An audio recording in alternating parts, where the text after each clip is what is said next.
m'accroche à tes promesses. Je vis de l'amour et la paix en toi.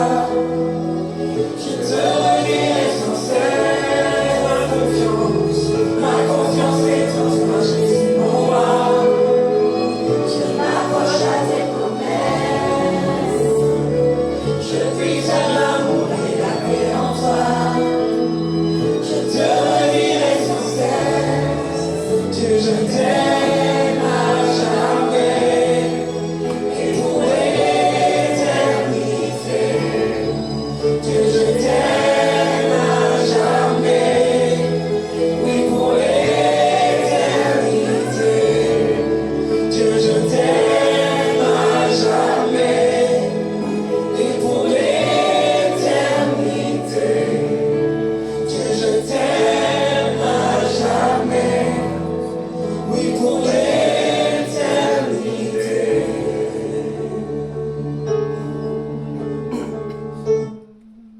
Amen. Amen. Bonsoir, prenez place.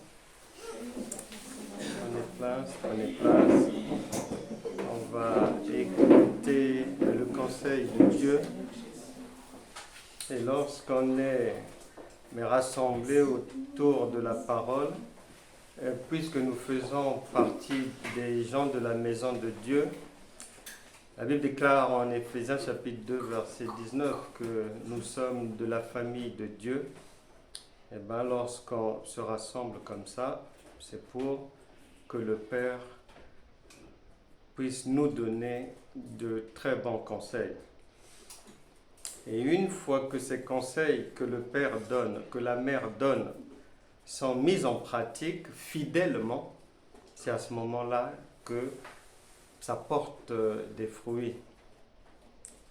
Et nous devons apprendre à sortir de l'immobilisme de la vie qui caractérise beaucoup de croyants. Pourquoi? Parce que ils ne comprennent pas les choses élémentaires, les plus simples. Une maman, lorsqu'elle a un enfant ou des enfants, la parole de Dieu est notre nourriture. C'est une semence. Il y a, c'est-à-dire dans l'esprit de la maman, dans l'éducation, dans la manière dont elle va s'occuper de son enfant ou de ses enfants, comme l'alimentation occupe une place fondamentale, puisque si quelqu'un ne mange pas, il meurt. Si quelqu'un ne mange pas bien, il se retrouve à l'hôpital. Si quelqu'un mange tous les jours les mêmes choses, il se retrouvera soit à l'hôpital, soit au cimetière. Donc, maman va veiller, à ne pas donner à l'enfant une alimentation unique. C'est-à-dire la même chose, la même chose, la même chose. Non. Ceux qui s'occupent du corps humain ont déjà dit que ça va poser des problèmes dans le corps. Ça, c'est la première chose. Elle va veiller à diversifier l'alimentation qu'elle va donner à l'enfant. La nature le lui impose. Deuxièmement, elle ne va pas donner à manger à l'enfant une seule fois. Parce que si tu donnes à manger à l'enfant une seule fois, et après plus rien, mais c'est la mort. Donc, en tant qu'enfant de Dieu, lorsqu'on se retrouve autour de la parole pour manger la parole de vie, on doit éviter deux attitudes. C'est-à-dire, on doit faire comme la maman. C'est-à-dire, éviter de venir écouter la parole et que cette parole soit toujours la même chose. Les mêmes choses sur le mariage, sur la délivrance. Ah oui, Dieu va te délivrer, Dieu va te bénir. La même nourriture. la même musique. Ça ne marchera pas. Et si aussi tu ne donnes que une fois quelque chose et que la personne pense que là, ce qu'elle sait faire ou ce qu'elle a appris là, c'est bon pour la vie, non, c'est pas bon. Donc, on doit toujours, lorsque la parole est donnée, avoir une attente. Avoir une attente. Pourquoi? Parce que ce que tu connais, on appelle ça la manne. La manne, elle s'achève, elle va finir, elle a une limite. Mais nous, ce que nous recherchons, c'est ce qu'on appelle la manne cachée. C'est-à-dire, on veut apprendre en permanence, découvrir de nouvelles choses. C'est là où le monde évolue dans de nouvelles inventions, des créations nouvelles. Le monde ne reste pas les bras croisés, ou bien si ceux qui étaient là en 1950 avaient croisé les bras, ils s'étaient dit, bon, vivons éternellement avec l'intelligence de 1950. Mais aujourd'hui, peut-être même que on mettrait encore des jours pour aller d'un point du globe à un autre. On n'aurait pas beaucoup d'appareils. On serait encore dans l'ancienneté. Donc,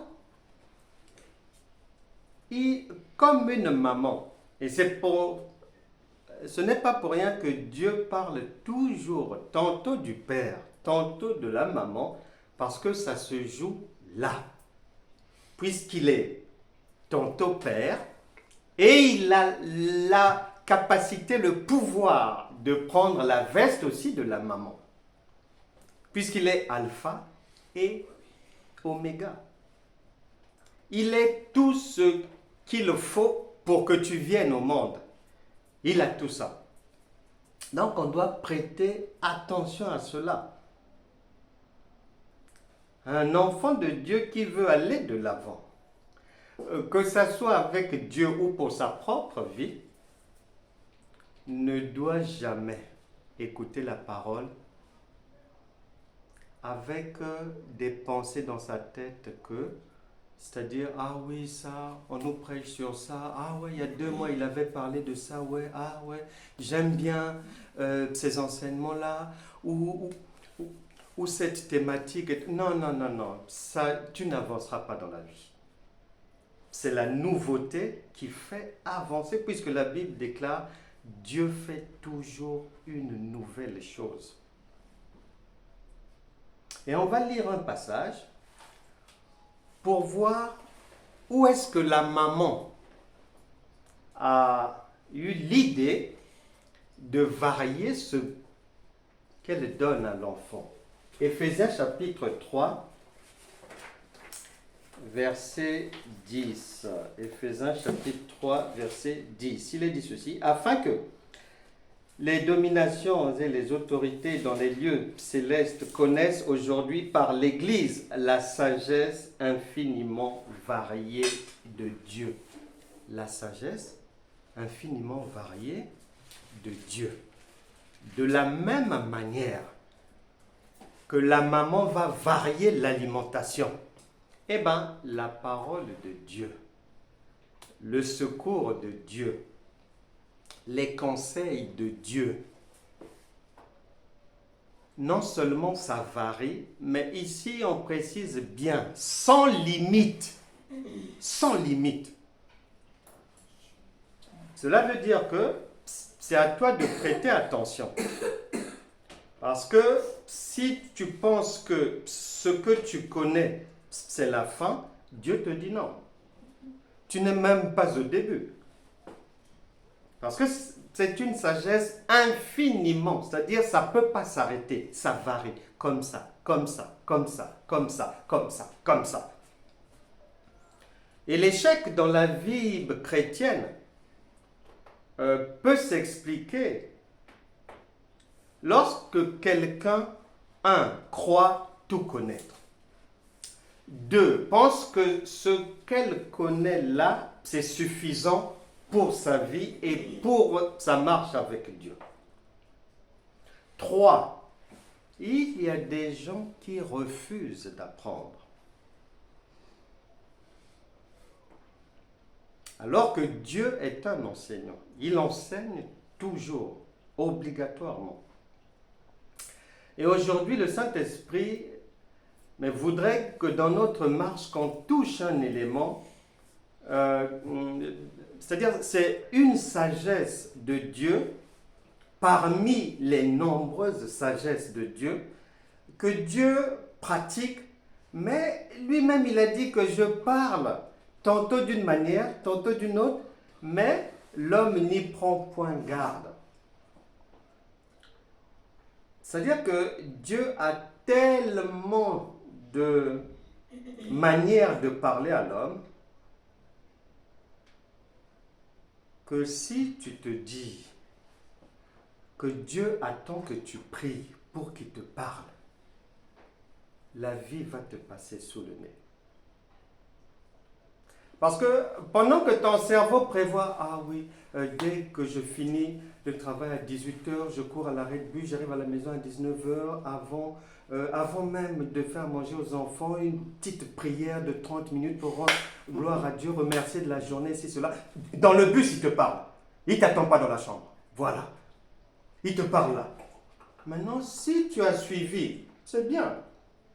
Si toi, tu as planifié dans la chambre que tu vas aller parler là-bas et qu'il va te parler là-bas, mais tu es passé à côté. Il a déjà parlé dans le bus. C'est fini.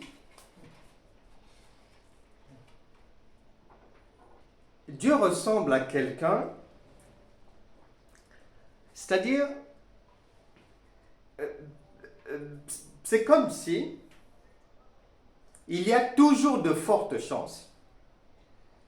Si tu as un problème là, et que tu parles à Dieu de ce problème-là, bien souvent,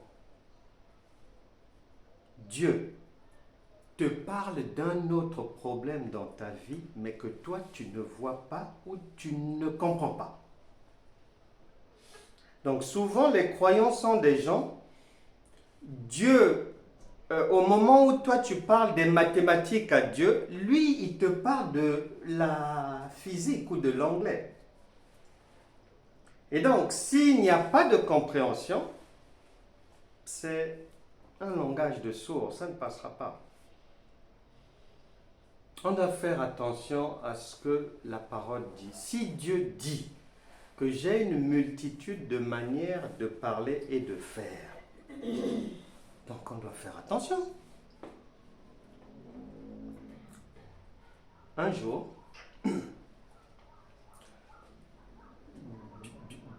j'ai suivi la biographie du pasteur américain Joel Osteen. Il disait ceci. Son père, John Osteen, c'est lui qui avait créé l'Église, c'est lui qui a travaillé toute sa vie. Maintenant, il y a des songes, des révélations que Dieu avait données à son père. Et son père attendait cela. La Bible déclare que Joseph d'Arimathée, un conseiller parmi les chefs juifs, il attendait le royaume de Dieu. Et John Osteen, donc, il attendait de vivre ce que Dieu lui avait dit. Il a attendu des années, ça ne venait pas. Maintenant, il a commencé, vers la fin de sa vie, à se confier à son fils. Moi, je ne comprends pas. L'âge avance. J'ai quand même beaucoup travaillé. Dieu m'avait montré ceci. Il m'avait promis cela. Il m'avait dit que j'allais avoir une église le nombre de fidèles par prédication allait être de 200 000. Mais je ne comprends pas. Mes yeux ne voient pas ça jusqu'à présent. Donc, il se confiait à son fils Joël que je ne comprends pas. J'ai vu certaines choses que Dieu a eu à me dire, que Dieu m'a montré, mais il y a une partie jusqu'à présent je ne vois pas. Quand son fils témoignait, il avait les larmes aux yeux parce que son père est parti, il a quitté la terre sans voir une partie de ce que Dieu lui avait montré. Mais ça s'est réalisé chez le fils qui n'avait pas demandé ça à Dieu. L'église de 200 000 personnes, c'est son fils Joël qui a vu ça. Ils ont la plus grande église aux États-Unis. Pour dire quoi? Pour dire, il faut faire très attention avec Dieu. Je connais beaucoup de chrétiens. On fait des séminaires partout. Oh, ben voilà, comment faire descendre ta destinée. Comment amener à l'existence ce que Dieu t'a montré. Comment ceci, cela. Doucement avec ça. Parce qu'il y a des gens qui jeûnent, ils vont jeûner même pendant 50 ans et prier. Si Dieu, dans sa science illimitée, avait prévu. Parce qu'en fait, quand il te parle de toi, Jésus a dit, Jean chapitre 10, verset 30, « Le Père et moi, nous sommes un. » Donc, quand Dieu te parle de toi ou il te montre, attention, ça peut être effectivement toi, ça peut être, c'est-à-dire la mise en scène là, c'est toi, mais en fait dans toi là, ça peut être ton fils, ça peut être la fille, ça peut même être une nièce, un neveu. Et quand les choses vont tarder, tu vas prier pour que ça vienne, on fait des veillées, on crie à Dieu, crie à Dieu. Non, non, non, non, non, non. On ne force pas Dieu. Ce sont des choses établies. C'est la sagesse divine avec le temps qui va, puisque 2 Corinthiens dit ceci, l'homme spirituel juge de tout et il n'est lui-même jugé par personne. C'est-à-dire, tant que ta vie chrétienne est en fait charnelle, même si les gens se disent oui, nous sommes en esprit et tout, non, non, non, Dieu sait que ça, c'est de la pacotille. Donc, tant que c'est dans le charnel, tu ne peux pas faire une bonne lecture de ce que Dieu te dit ou te montre.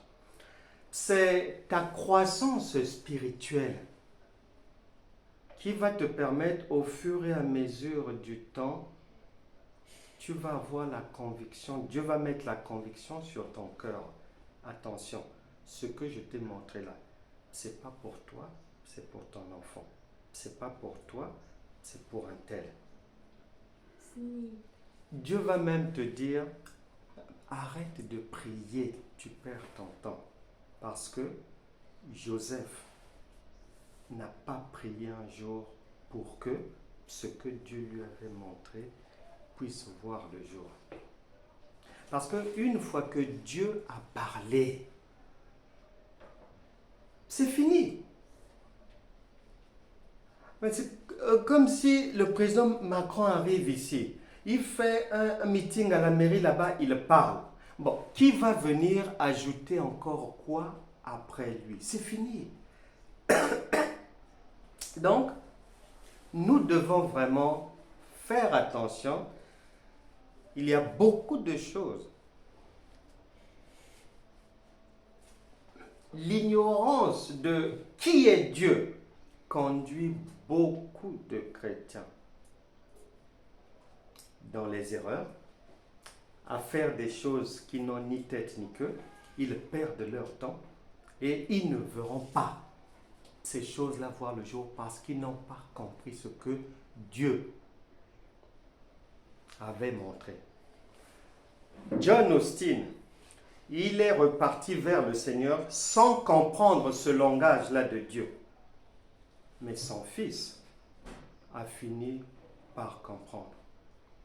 Parce que ce que lui vit, il n'avait pas demandé ça à Dieu, c'était des choses que Dieu avait promis à son père. Or, chez Dieu, le Père et le Fils, c'est la même personne. Donc, nous devons vraiment faire attention à la sagesse de Dieu. Elle est vraiment infiniment variée. Et si quelqu'un ignore que la sagesse de Dieu est infiniment variée, la personne va énormément se tromper dans la vie. Mais tout en étant dans le Seigneur, énormément se tromper. Les larmes ne font pas changer d'avis à ce qui existe déjà depuis l'éternité. C'est pour ça que nulle part tu trouveras Jésus en train de dire à quelqu'un, quand tu as des problèmes, pleure. Non. Et le royaume de Dieu, c'est un royaume qui a toutes les solutions. Puisqu'il y a toutes les solutions, donc on ne peut pas pleurer. C'est un royaume de solutions. C'est une vie de solutions. Et l'une des erreurs dans notre marche dans le Seigneur, c'est que souvent, quand un problème vient, mais j'ai l'habitude souvent, je lis les messages quand on m'envoie des problèmes des gens, et dès que je lis, souvent je vois que la personne, elle pose un problème, mais ce qu'elle dit après, au lieu de voir les solutions possibles, la personne ne voit que le ravin, le gouffre. Une fois que, face à une difficulté, nos regards sont dans la négativité, c'est fini. C'est fini. On doit prêter attention à ces choses. La Bible déclare en Romains chapitre 4, verset 17. En fait, chaque enfant de Dieu réellement né de nouveau, parce qu'il y a trop de falsifications. Et il y a trop de photocopies d'enfants de Dieu. Mais tout enfant de Dieu réellement né de nouveau, Romains chapitre 4, verset 17, lui a attribué les pleins pouvoirs pour amener à l'existence tout ce qu'il veut voir dans sa vie. C'est clair. Tout ce qu'il veut voir.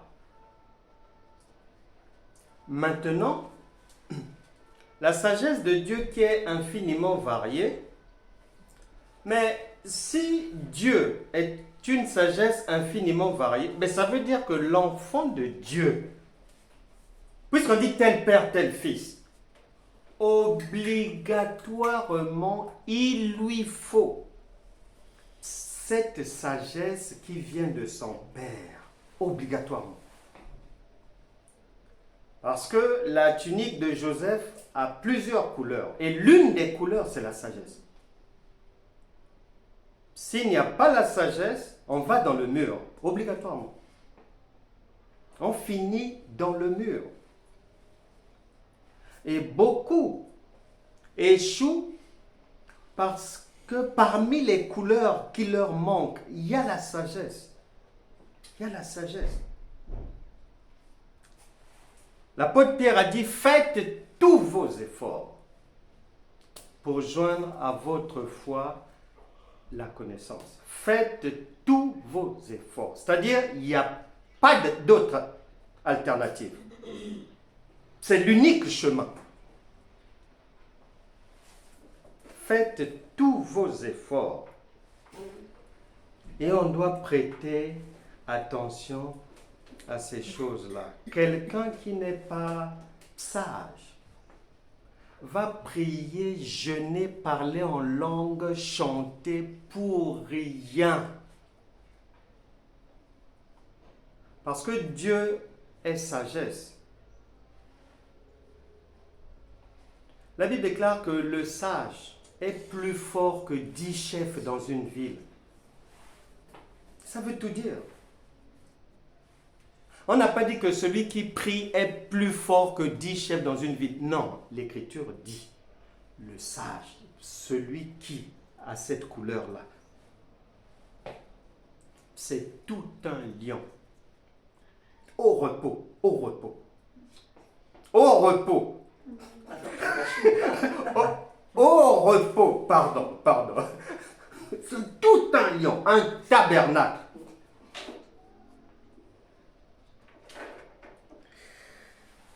Un monsieur, nous parlons de ces choses parce que l'Écriture dit que c'est avec pour objectif que le plus grand nombre parvienne à voir le Seigneur et parvienne à la vérité. Et la vérité, c'est la connaissance. Un monsieur, je l'ai entendu un jour en train de dire, il passait dans une rue un jour, il n'est même pas chrétien. Il y a plusieurs années, quand il était jeune, il passait dans une rue. Et un monsieur comme ça, dans la rue, il parlait, et le monsieur lui dit, je vois que tu es un avocat. Tu deviendras avocat un jour, toi. Parce que quand je te vois là, tu ressembles à un avocat. Bien évidemment, lui, il n'a jamais cherché à être avocat. Il ne connaît pas ces choses-là.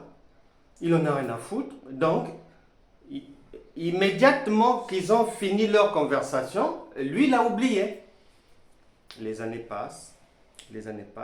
Je ne parle pas d'un chrétien. Je dis un païen qui a témoigné, je l'ai écouté.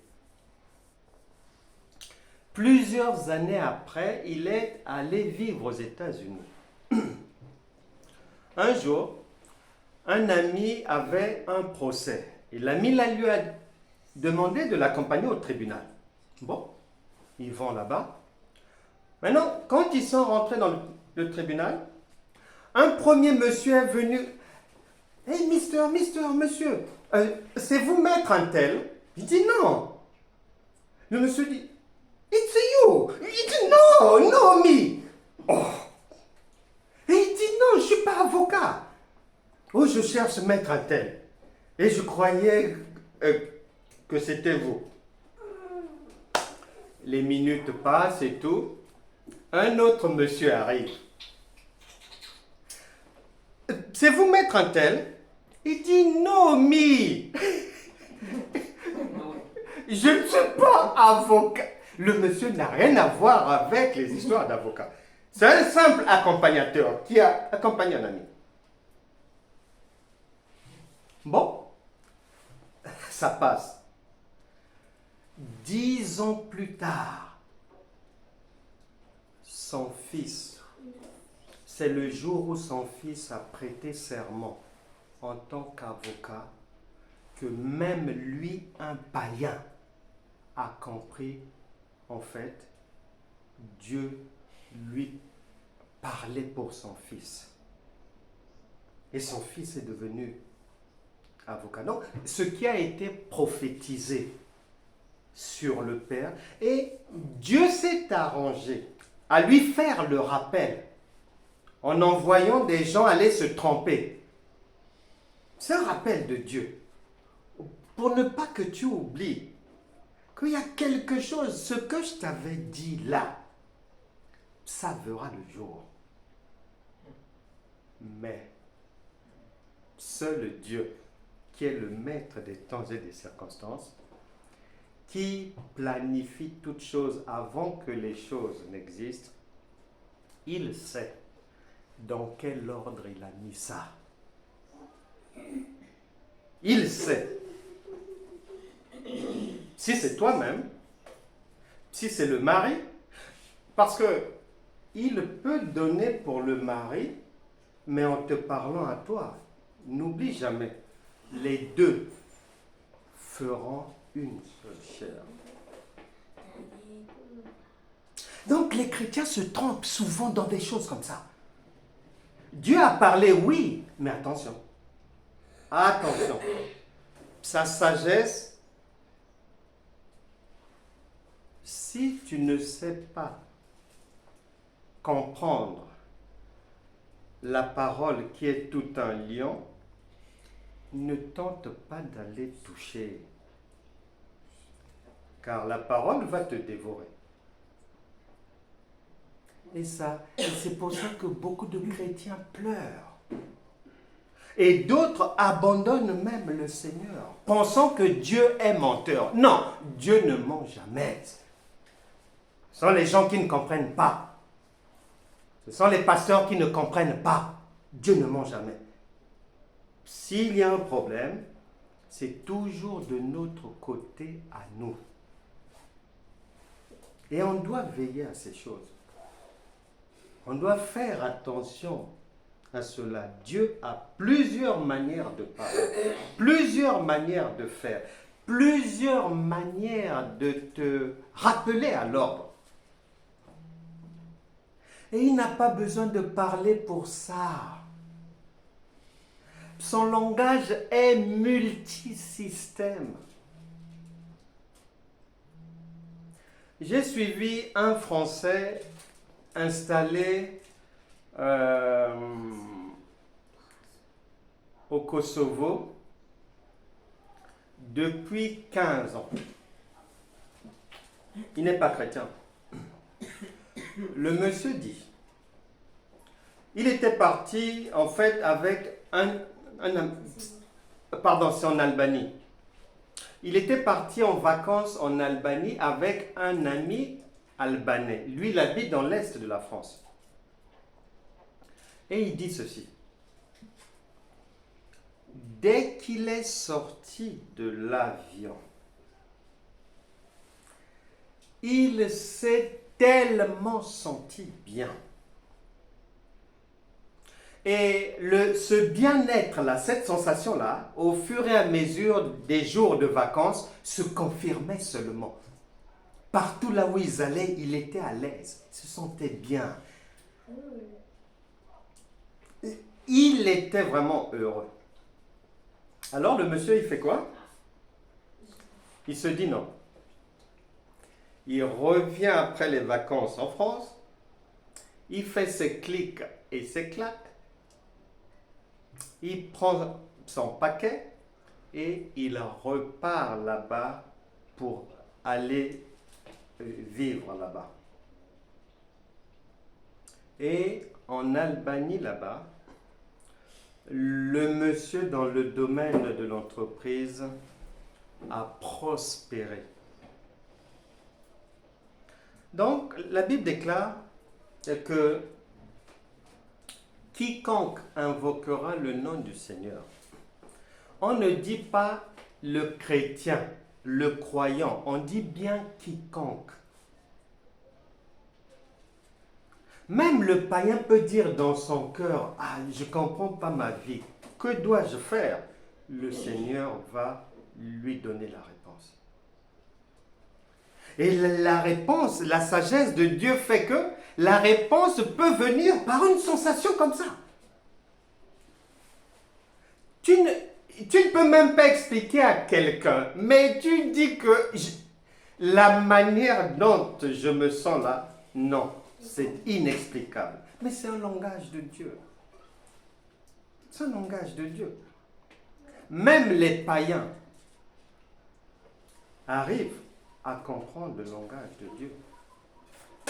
Parce que s'il était resté chez lui, dans l'est de la France, il n'aurait pas prospéré. La Bible déclare bien que nul n'est prophète chez lui.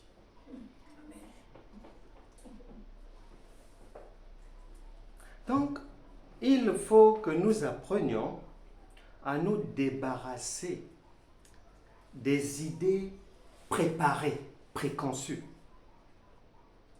à sortir Dieu des boîtes de sardines dans lesquelles on l'a enfermé. Il ne veut pas ça. Il faut le libérer. Lui il nous a libérés. Galates chapitre 5 verset 1. C'est pour la liberté que Christ nous a affranchis. Pourquoi nous maintenant à notre tour, nous voulons le séquestrer? Mais attendez. Tout un lion, séquestrer un lion. Oh, très dangereux.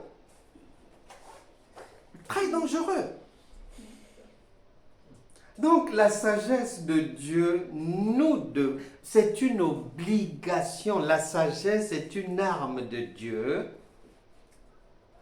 Tu ne peux pas porter la tunique de Joseph sans qu'il n'y ait la couleur de la sagesse. C'est-à-dire un vêtement non-sens. Non-sens. Non-sens. S'il n'y a pas le soleil, s'il n'y a pas la couleur soleil dans ce vêtement-là, ça n'aura pas de sens. Parce que le soleil, c'est Dieu. Bon, tu prétends avoir Dieu, mais tu n'as pas sa représentation avec toi. Non.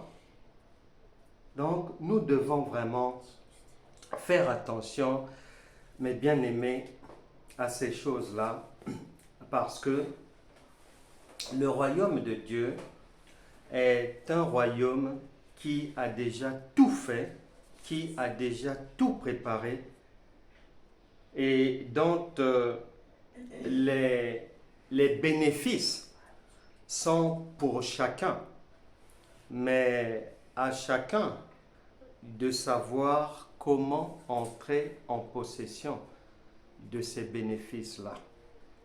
Et dans ce travail, quand Jésus dit veiller,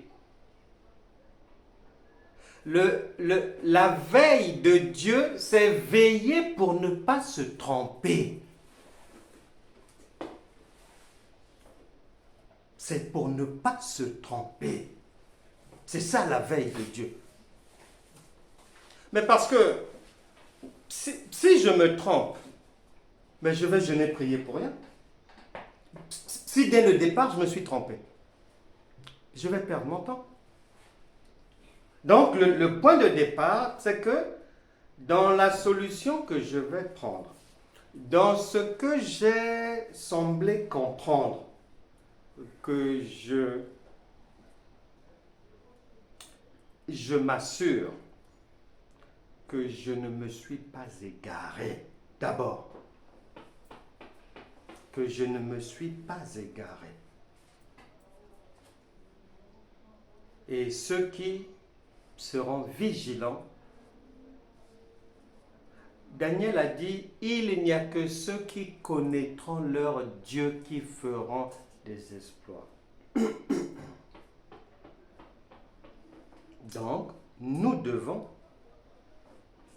tout faire pour connaître le Père dans ses différentes variations, pour que nous puissions demeurer un avec le Saint-Esprit.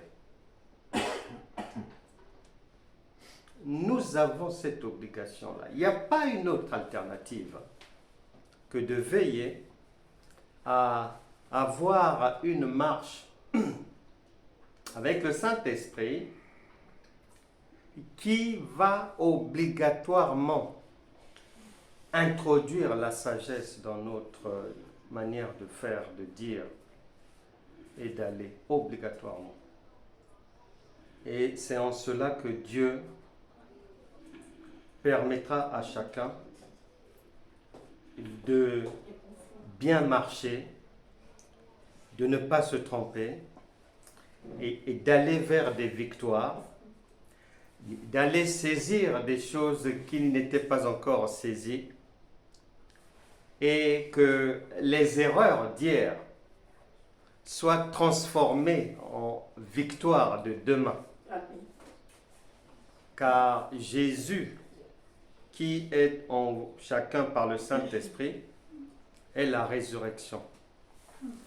Il a dit en Jean chapitre 11, verset 25, « Je suis la résurrection, je suis. » C'est-à-dire celui qui ramène à la vie. Là où on a dit que c'était fini, il dit non. Là où le diabète s'est engouffré, il le met dehors.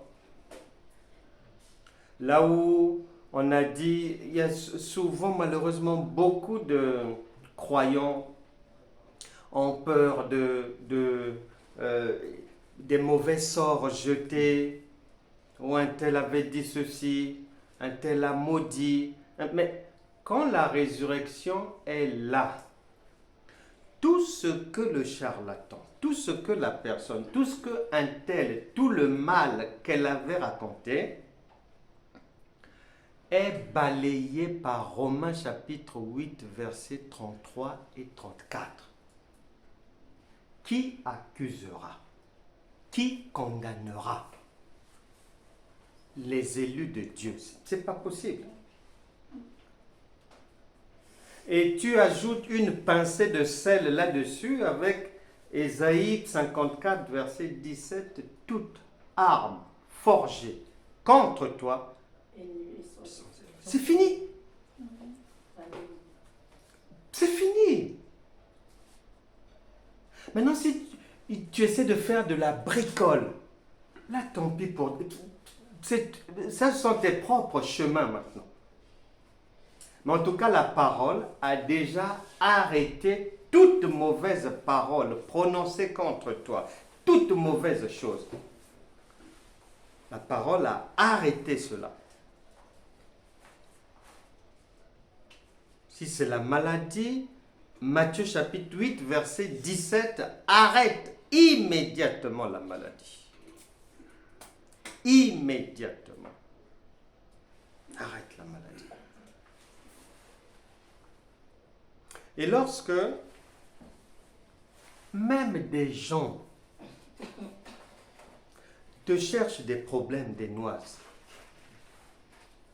même si les gens parlent du mal de toi,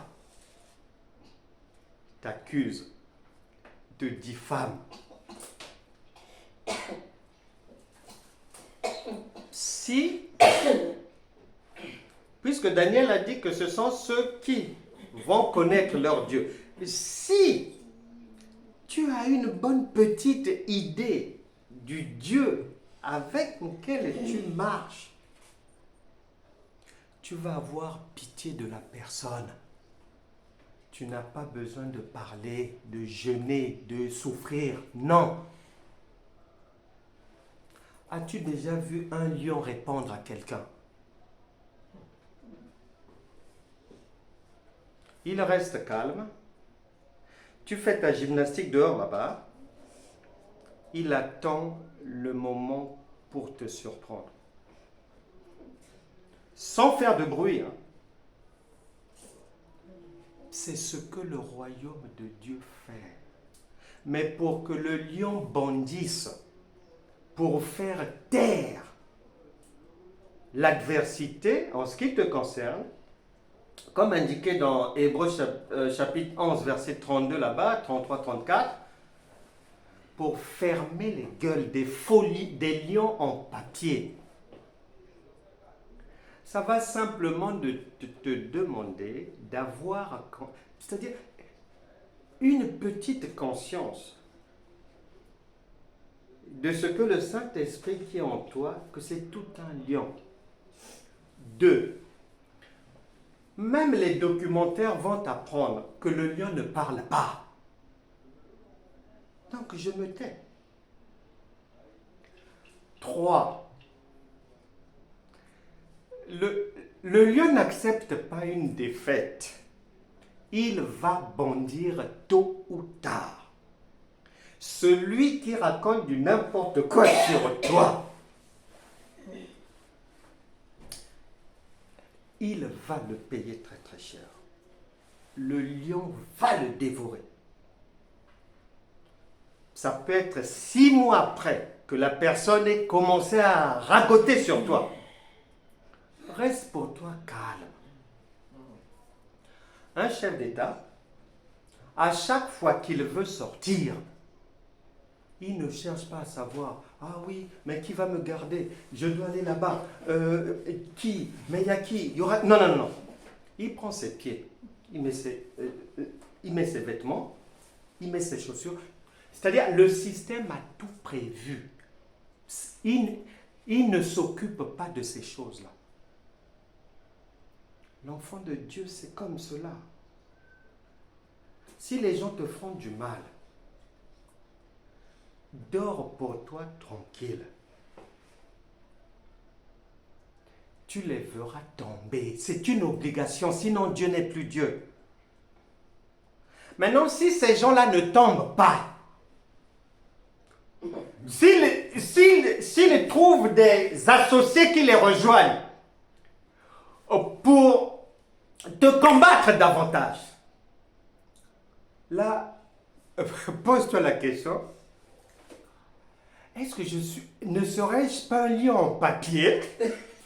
Mais oui, mais bien sûr. Et est-ce que je ne me mens pas à moi-même? Mais bien sûr. Tu te poses la question. Mais comment ça se fait que depuis qu'ils me combattent, l'organisation s'est renforcée?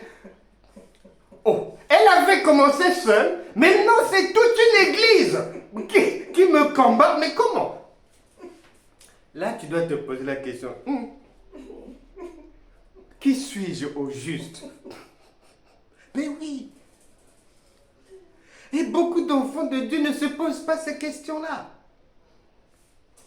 Maintenant, lorsque tu ignores que la parole va te faire justice et que tu prends ta propre bouche alors que le lion, lui, ne parle pas, tu commences allez vous faire foutre, on va voir, notre Dieu va vous montrer ceci. Il ne montrera jamais. Ça, ce sont des choses qui t'engagent toi-même. Ça, c'est toi-même, c'est la chair qui parle. Vous vous débrouillez entre gens charnels là-bas. Le royaume de Dieu ne rentre pas dans ces choses. Parce qu'il travaille dans le silence. Et Jésus a dit, il ne vient pas de manière à éblouir les regards. Tout ce qui éblouit les regards, ce n'est pas le royaume. Le royaume va éblouir les regards lorsque quelqu'un du royaume de Dieu est en grand danger et qu'il faut un miracle tout de suite là. Il faut une intervention immédiate. C'est là où le royaume va éblouir les regards. Mais si c'est seulement dans la normalité, non, le royaume travaille dans un métro. En surface, les gens ne voient pas. Mais le travail se fait. Le travail se fait. Donc, soyez en paix avec ça. Vos vies sont sécurisées. Vous n'avez pas besoin de souffrir. Dieu a déjà tout fait. Il a dit tout est accompli. Il a fini. Il a fini. Tout est accompli. Sœur Fabiola, on ne fabriquera plus rien. Tout est fini, c'est fini. L'usine de la fabrication a fermé, c'est fini. Et Dieu va continuer à nous aider tant que nous allons nous rassembler autour du Père, nous qui sommes dans la famille de Dieu. Ça ira de mieux en mieux. Et nous appelons tous ceux qui sont encore à la porte à nous rejoindre, entrer. La vie sera meilleure dans la maison du Seigneur. Nous savons que beaucoup ont été déçus par des agissements des hommes, ou bien parce que, soi-disant, Dieu avait promis ceci. Je n'ai pas vu cela. Ah, je n'y crois plus, etc., etc. La Bible déclare, il y a un temps pour toute chose sous le soleil. Le temps de l'erreur aussi existe. Le temps où on a été dupé, trompé, trahi existe. Le temps aussi où on n'avait pas compris, ça existe. Le temps où nous avons accusé Dieu existe aussi. Mais Ésaïe, chapitre 43, verset 18, le Seigneur s'adresse à chacun en disant, ne pensez plus aux événements passés. Car si ces événements ont eu lieu, peut-être que tu avais méprisé ou tu ignorais la sagesse de Dieu. Et que cette sagesse est variée, elle varie. Mais à partir d'aujourd'hui, nous allons tous poursuivre notre marche dans la lumière. Le vœu de mon cœur, que la couleur de la sagesse divine ne fasse plus jamais défaut sur le vêtement d'une personne ici. Que tout ce qui avait été perdu du fait d'un manque de sagesse soit ressuscité dans les vies de tout un chacun. Que le découragement soit remplacé par une détermination à poursuivre la marche, car le meilleur est toujours à venir. Que toute difficulté qui donne des insomnies à quelqu'un disparaisse au nom de Jésus. Amen. La Bible déclare que si quelqu'un manque de sagesse, Jacques chapitre 1, à partir du verset 5, qu'il la demande simplement à Dieu, qu'il la lui donnera. Si le Saint-Esprit le dit, c'est que dans ta poche, dans ta gibecière, la sagesse ne doit pas manquer. Sinon, ça ne marchera pas. Sinon, soit c'est le lion du monde qui va te dévorer, ou bien soit c'est le lion de la maison qui va te dévorer. Que plus personne ne soit dévoré ici. Amen. Que la lumière de Dieu visite chacun. Que les attentes d'hier, qui n'avaient pas vu le jour, que aujourd'hui, ces attentes, à partir d'aujourd'hui, vont voir le jour. Que les nuits de perturbation, de troubles, d'insomnie, de peur, de maux de tête, de frayeurs, d'angoisse, avec des cauchemars, un corps douloureux, ces nuits s'arrêtent aujourd'hui. Que toute arme forgée contre toi sera sans effet. Que toute langue qui fabrique des choses, parle mal contre toi. La Bible déclare, Dieu l'a déjà condamné. Que la puissance de la résurrection se propage dans les corps, dans les démarches de chacun, dans les projets, dans l'aide à apporter aux autres, dans le travail, dans le commerce, que la résurrection amène à l'existence ce que l'éternité avait déjà prévu pour chacun. Et la Bible déclare, si tu crois, tu verras la gloire de Dieu. Amen.